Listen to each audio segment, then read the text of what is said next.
Bonjour, je suis Viviane, coach de vie.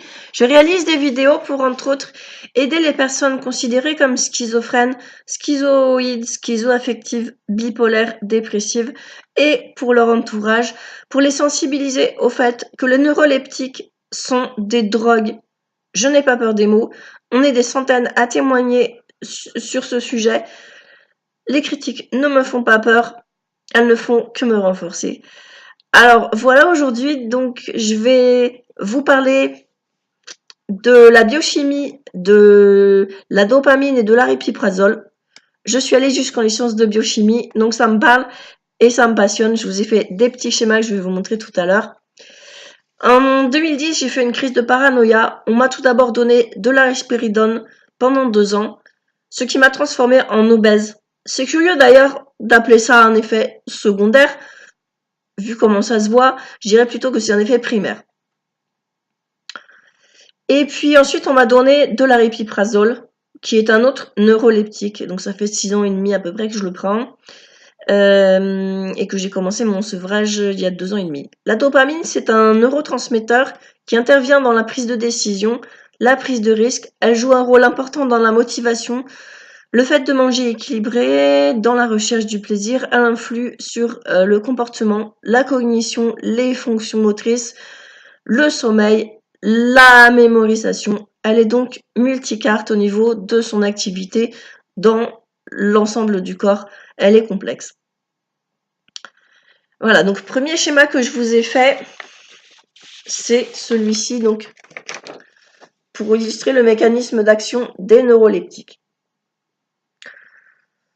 Donc voici déjà quand ça fonctionne normalement, tout le monde produit de la dopamine. Ici, on a l'extrémité du neurone émetteur, celui qui produit la dopamine. Ici, le neurone récepteur. Et la transmission de l'influx nerveux, normalement, se fait dans ce sens, donc de votre gauche vers votre droite. En rouge, c'est la membrane du neurone. Ici, à l'intérieur du neurone, c'est le cytoplasme à l'intérieur duquel est synthétisée la dopamine.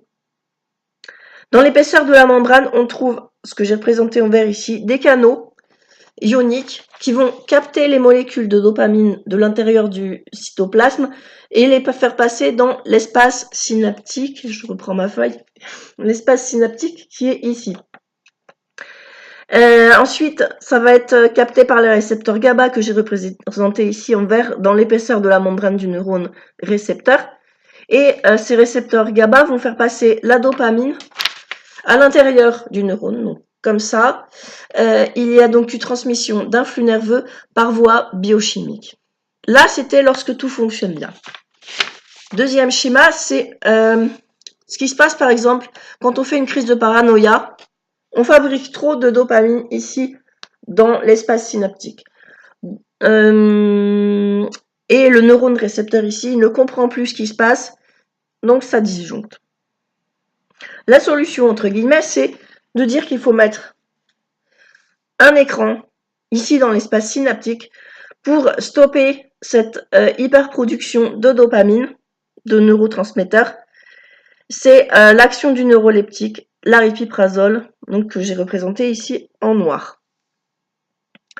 Le neuroleptique forme un écran, une barrière, qui est censée permettre au récepteur GABA, ici en vert, de ne plus être submergé par un flot trop important de dopamine. Le problème, c'est qu'un écran, ça empêche quasi totalement la transmission des influx nerveux qui ont lieu d'être.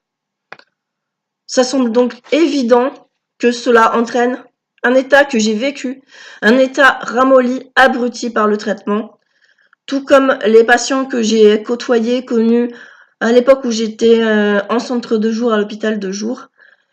Ils passent leur journée allongés sur un canapé à regarder la télé, même souvent ils dorment tellement ils sont abrutis par leur cacheton.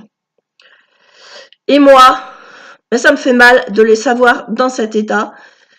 C'est pour cela que je témoigne encore contre un système qui prescrit, fabrique, vend légalement de la drogue, des cochonneries pour le cerveau et l'ensemble de l'organisme. On vous classe dans une case, schizophrène, schizoïde, schizoaffectif, dépressif, bipolaire, et hop, on vous manipule, on vous dit que le traitement c'est à vie, parce qu'en fait ils ne savent pas comment faire un sevrage.